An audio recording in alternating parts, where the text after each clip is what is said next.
In 1984, FASA Corporation had a huge success on their hands with their licensed Star Trek games, but they wanted to expand into original intellectual property. So they went to work on their first original game, a skirmish war game about giant robot battles set against the backdrop of a war for control of the galaxy in the year 3000 called Battle Droids. So, it turns out Lucasfilm owns a trademark on the term droid, so after they got a cease and desist letter, FASA rebranded the game BattleTech.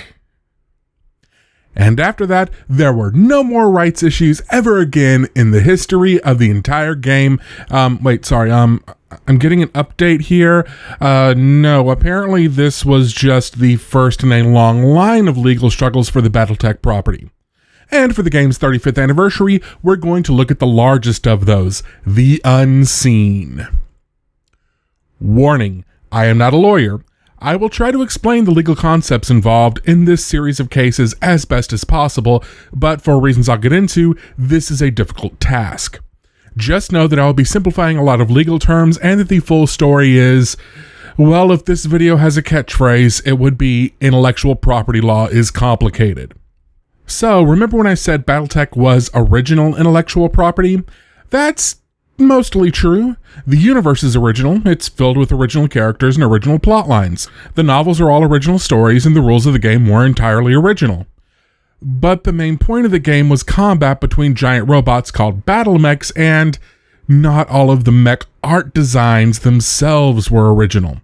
Specifically, several of the mechs were licensed from different anime series. The Wasp, Stinger, Valkyrie, Phoenix Hawk, Crusader, Rifleman, Archer, Warhammer, Marauder, and Longbow were all licensed from Super Dimension Fortress MACROSS. The Locust mech, as well as the Aerospace Fighter Samurai and the Light Tank Galleon, were from Crusher Joe. Finally, the Shadowhawk, Griffin, Scorpion, Wolverine, Thunderbolt, Goliath, and Battlemaster were from Fang of the Sun Dougram. You'd think the Battle Droids thing would have taught him a lesson. FASA licensed these designs from a company called 20th Century Imports. Shortly after the game's launch, another company named Harmony Gold claimed they had the exclusive rights to the anime Macross in the United States and sent a legal notice to FASA in 1984. However, since FASA had a very nice legal document that said they had the rights to use these designs, they ignored this order. I mean, why would they be concerned? It was 1984. It's not like Macross or even anime in general was a thing in the United States.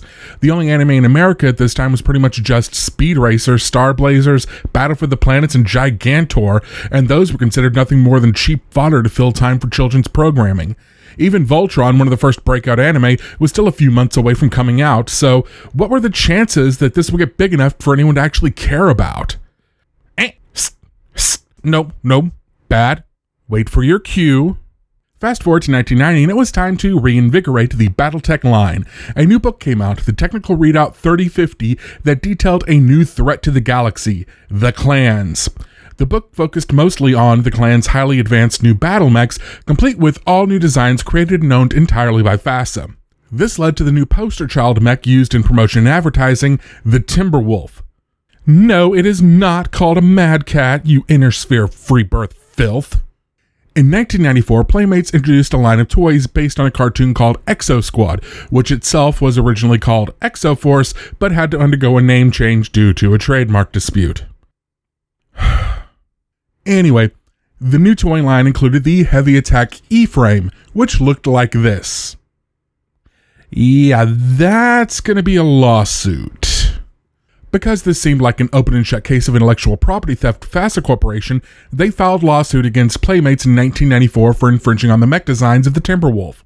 Or it would have been open and shut if it hadn't been for another company Playmates had a toy license with.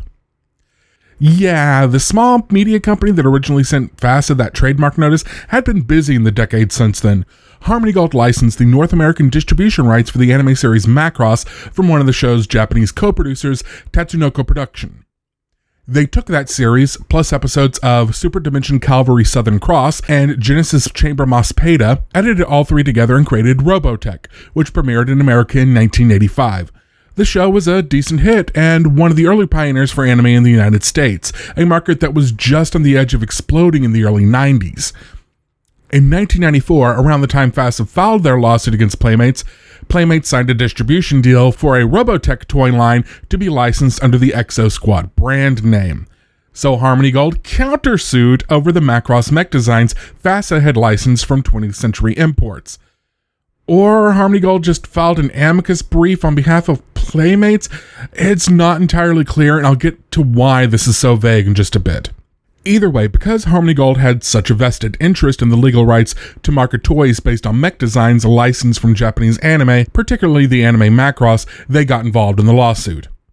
In preparing for trial, FASA went over all their documentation and realized that 20th Century Imports may not have actually had the rights they claimed when they signed the licensing deal. Oops. The problem was that their license was from an art studio and not from Studio Nue, the production company of the Macross anime. So they had the right to sublicense the art from Macross, but not the actual designs. Kind of. Intellectual property law is complicated. However, in going over the documents, they also found that Harmony Gold may also be exaggerating what rights they had to the Macross designs because, again, intellectual property law is complicated. But there were a lot of questions raised about how exclusive the license actually was and the limitations to how much authority Harmony Gold had to actually enforce it. Because the three parties involved kept filing motion after motion with the court, the trial dragged on and the judge started to get pretty sick of all the back and forth nitpicking, especially over how much some stupid toy robots looked alike. The judge started taking this frustration out on lawyers for both sides, so they settled. Now, why have I been so vague with all the details? It's because I don't know them. No one does that wasn't directly involved, and they're not talking. I spoke briefly about this in the Deities Rashomon video, but in the vast majority of cases when a lawsuit is settled, almost all of the details that aren't part of the public record are sealed and neither side can publicly comment on it. This is why when the press cover lawsuits, you'll see the phrase undisclosed settlement and no one involved in the actual lawsuit talking about it. They legally can't. Discussing the terms of the settlement would mean violating the settlement itself and raise the possibility of another lawsuit, even if the person talking, quote-unquote, won the original settlement. So even after a lot of research, I literally cannot tell you what the settlement was because the only people who do know are legally prohibited from talking about it. Now, whether it was part of the settlement or just a preventative measure against any further legal issues, FASA decided just not to mess with any licensed material whatsoever beginning in 1995. That included several original mech, spaceship, and vehicle designs that had ironclad licenses, and in some cases, like ones from the Technical Readout 3055, that were commissioned by third-party design firms but still wholly owned by FASA. But anything that wasn't directly designed by FASA themselves had to go. All books showing images of any mechs with a licensed design were taken out of print, and from that point forward, only text descriptions or game stat blocks for those mechs or vehicles were used. The miniature line also removed all sculpts based on those designs, meaning some of the most iconic mechs of BattleTech no longer had tokens or miniatures usable in play. You could still get record sheets for the mechs, and many of the books were reprinted with the offending art removed or replaced with art from other mechs. But even when the Technical Readout 3025 was reprinted, it completely removed all of the mechs, including their stats.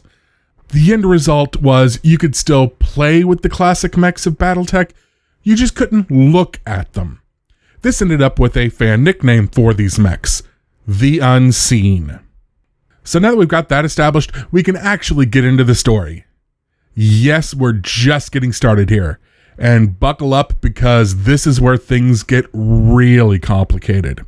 Before I go into any further with what happened with the Unseen and Harmony Gold, I need to explain what happened to FASA and BattleTech in general. In 1995, Sapien Entertainment made an animated series based on BattleTech airing on Fox, which used a mix of traditional cell animation with then cutting-edge CGI. The series performed well enough, but a second season was stalled because of a lawsuit. Not from Harmony Gold this time, but from Activision, the company making the MechWarrior video games. See, Activision claims that their use of computer-generated images in the animated series violated their exclusive license to video games based on the BattleTech property, and there's even less information about this lawsuit, and some reports have Activision making the far less outrageous claim that they had all media rights to BattleTech through their license rather than just video games. However that trial ended up, it came shortly after the settlement with Harmony Gold and pretty much killed any interest that Saban or Fox had in continuing the television series. Oh, and if you're curious about the cartoon, that's another episode, but the short version is no one knows who owns the rights to it. I've talked to people who work at different companies who work on BattleTech products, and seriously, no one knows who owns the rights. Why not? Well, here's where the complexity comes in, and this is directly related, so I'm not just going off on a diversion here. After the lawsuit with Activision, FASA decided not to renew their license for BattleTech because some reason I could only guess at. As a result, FASA created a new company, FASA Interactive, to handle its video game licenses, as well as managing the Battle Pods, early virtual reality centers where you climbed into a pod that replicated the cockpit of a mech. Microsoft then purchased FASA Interactive in 1999, renaming it FASA Studios and gaining ownership of the video game rights for BattleTech. Not just a license, but owned. This marked the first big split in the rights to BattleTech. The next big split comes with the semi-closing of FASA Corporation in 2001. The company didn't really go out of business, but just ceased active operations. FASA sold the rights to BattleTech and Shadowrun to a new company formed by FASA co-founder Jordan Wiseman, WIZKIDS. You probably know WIZKIDS through their line of clicky-based miniature games like Mage Knight and HEROCLIX. WIZKIDS attempted to launch similar skirmish games for BattleTech and Shadowrun, but those were met with only limited success at best. MechWarrior Dark Ages only lasted for about 5 years, while the Shadowrun Duels only got one wave of miniatures and no expansions. However, WIZKIDS wasn't that interested in the traditional wargame and role-playing game markets, so they licensed the rights for the classic BattleTech wargame to Fantasy Productions, a German company who previously translated both Shadowrun and BattleTech for that market, and who had also had success in designing their own original role-playing game, The Dark Eye. FanPro, as the new American branch of the company was called, produced material for classic BattleTech starting in 2001. During that time, WIZKIDS was acquired by Topps. Yes, the baseball card company, who were looking to get into tabletop gaming following the success of the Pokemon collectible card game. Topps closed down WIZKIDS in 2008, but in 2009, the assets were purchased by action figure company National Entertainment Collectibles Association, or NECA. This purchase, however, did not include the rights to BattleTech or Shadowrun, which are still held by Topps to this day. Okay, we're nearing the end of this, I promise. In 2007, FanPro closed and the license was taken up by Catalyst Game Labs, a company created by BattleTech novel author Lauren L. Coleman specifically to create new tabletop material for BattleTech and Shadowrun. Catalyst holds the tabletop license for both game lines to this day. Finally, back to the video games. In 2007, Jordan Wiseman created a new company, again, called Smith & Tinker in order to license the rights to BattleTech from Microsoft and create a new MechWarrior video game. They ended up partnering with Piranha Games to work on MechWarrior 5, but it didn't come together. Smith & Tinker folded, and Piranha Games ended up with the license, which they used to create the online MMO MechWarrior Online while still working on MechWarrior 5. Later, Jordan Wiseman created another video game company, it's the last time I swear, called Harebrained Schemes to kickstart funding of a new Shadowrun game called Shadowrun Returns. The success of that project later on led to a $2.7 million Kickstarter campaign for the launch of BattleTech, a turn-based strategy video game close in playstyle to the original tabletop game rather than the more simulator action shooter MechWarrior series. The game released in 2018, and later that same year, Harebrained Schemes was purchased by Paradox Interactive, who just happened to also own the rights to Vampire the Masquerade. But that is another episode entirely. Did I lose you? Honestly, I cannot blame you. Basically, where we are right now in early 2019 is the video game rights to BattleTech are owned by Microsoft and licensed to both Piranha Games for action simulator shooters and to Harebrained Schemes for turn-based skirmish strategy. The tabletop and fiction rights are owned by Topps and licensed to Catalyst Game Labs. This is why when you boot up any of those video games, you're met with a deluge of corporate logos. It's because all of these companies are involved in some way with the rights. Okay, with that confusing mess sorted out, let's get back to the unseen. In 2005, FanPro released a sourcebook called Project Phoenix, a new technical readout which updated the visual designs of all the unseen mechs. The statistics would remain the same, but the new visual designs would be different enough that these designs could be used in artwork again, as well as for new miniatures. This was explained within the in-universe fiction, so it wasn't a retcon, but it would allow players to get their hands on the classic mech designs again after years of constantly increasing prices for out-of-print miniatures on the secondary market. There were two problems with this, though. When WIZKIDS created their clicky-based BattleTech game called MechWarrior Dark Ages, they rewrote the canon to jump the timeline forward by almost a century. So the new designs could only really be used for material created during the Word of Blake era of the classic BattleTech line. Additionally, the new designs were a little bit too different from the originals for the tastes of many of the fans. By the time the license transferred to Catalyst Game Labs, the story restrictions proved a bit too much. The Dark Age timeline wasn't that popular with fans, and there wasn't anywhere to go in between. So if Catalyst wanted to please the fans, they needed to produce more material for the Secession Wars and Clan Invasion eras of the game.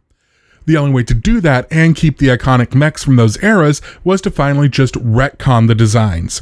Catalyst created new designs that were closer to the original anime licensed designs while still being unique enough that they wouldn't be infringing. For the 25th anniversary of the original Battle Droids in 2009, Catalyst looked to release a book celebrating the history of the game, BattleTech 25 Years of Art and Fiction. They received clearance to use the original art and released a PDF in advance of a printed book that included much of the original art and the original designs from MACROSS, Crusher Joe, and others. It was at this point that Harmony Gold sent a cease and desist letter to Catalyst, making them aware of a confidential clause in the original settlement with FASA concerning the original art and designs. And again, we still don't know exactly what that clause was. However, Catalyst was forced to pull the PDF from release and remove all of the art from any of the Macross-inspired mechs from the book before it could be printed. That same year, Piranha Games released a trailer for MechWarrior 5 that used the game models of the Unseen, some of them Project Phoenix redesigns, and some of them the newer retcon designs, which was also hit by a cease and desist letter from Harmony Gold.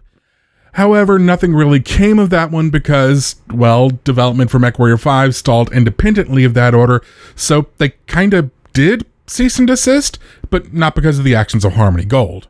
In 2015, when the Harebrained Schemes Kickstarter for BattleTech launched, they also included several unseen mechs in the promotional material as well as the gameplay trailer.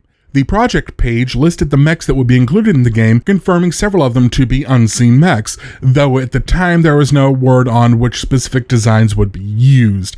The original licensed designs, the Project Phoenix designs, or the modified original designs. And in March of 2017, Harmony Gold filed a lawsuit against Harebrained, Piranha, and Catalyst over the use of the MACROSS designs. This time, however, Harmony Gold's position wasn't nearly as strong as it was in 1994. See, the 2000s were about as unkind to Harmony Gold as they were to the BattleTech IP in terms of legal complications. In 2006, federal agents raided the home of Harmony Gold founder Frank Agrama as part of an investigation in Italy over tax fraud and embezzlement with former Prime Minister Silvio Berlusconi. A lengthy trial ensued where evidence was presented that Agrama and Berlusconi fraudulently inflated the prices of television rights to feature films in Italy in order to launder the excess through offshore shell companies. Both men were convicted in 2012, and Agrama was given the equivalent of a 3-year suspended sentence. The conviction was eventually overturned on appeal in 2014. Additionally, Harmony Gold tried to sue other companies, including Hasbro in 2015, this time over classic Transformers designs, and it did not go well for them. Hasbro won the lawsuit, proving once and for all the Starscream is not a Vertech Valkyrie. Oh, and it got worse. The original Macross anime in Japan was a co-production between two companies, Studio Nue and Tetsunoko Productions, and was sponsored by Big West Advertising. The three companies got into a legal dispute over who owned the rights to the franchise that dragged on before it was eventually decided that Tatsunoko controlled the rights to only the first season of Macross, but that Big West had the rights to the mech designs used in the series. Still unresolved was the question of any Macross production outside of the original 36-episode TV series, such as the other 3 series, feature film releases, and others. On top of that, Tatsunoko only controlled distribution outside Japan and not the actual copyright itself. All of this means that Harmony Gold's repeated attempts to enforce copyright on the Macross designs were based on rights that they didn't actually have. Not that it actually stopped them, as Harmony Gold claimed that the Japanese court decisions only counted in Japan and didn't apply to them at all because reasons. And we're still not done yet.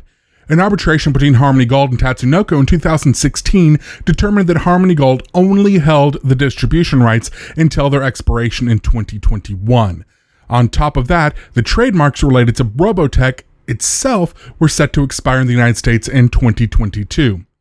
I mean, they could simply renew those trademarks, but it'll be far more difficult without the license because Harmony Gold doesn't completely own the copyright to BattleTech. Everything Macross is owned by Tatsunoko and Big West, and Harmony Gold only owns the original portions they created in the re-editing to make BattleTech.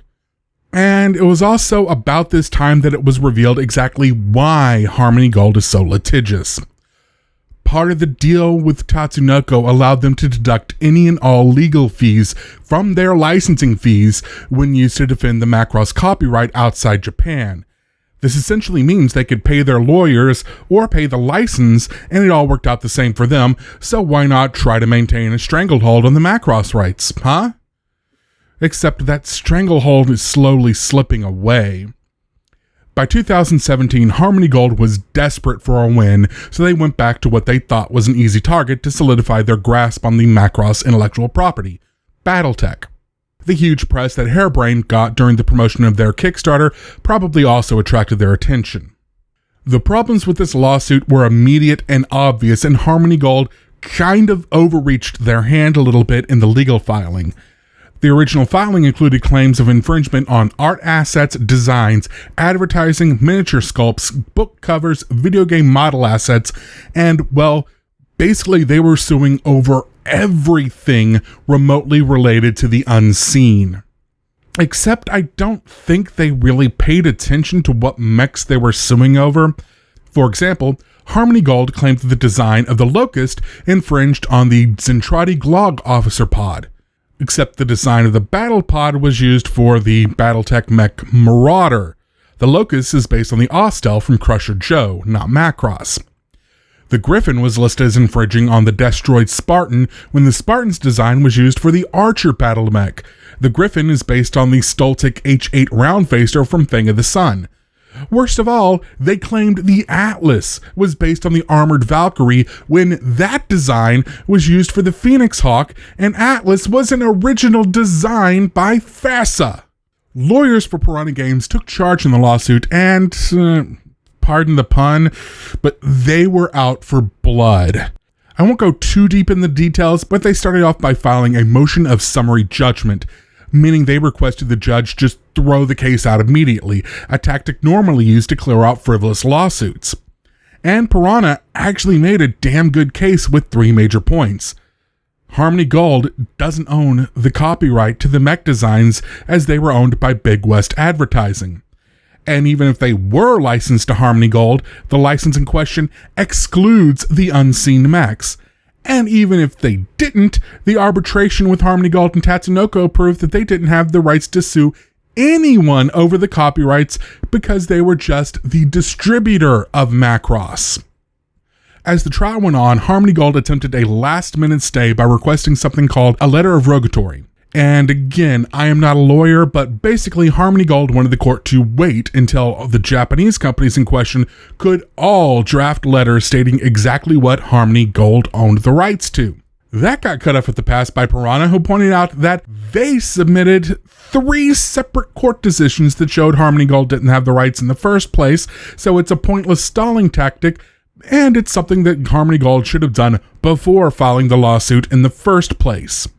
By this point, the writing was on the wall, and there was another settlement. One with Harebrained Schemes on April 9th, 2018, and another with both Piranha Games and Catalyst Game Labs on June 20th, 2018. This time, however, we do know the outcome.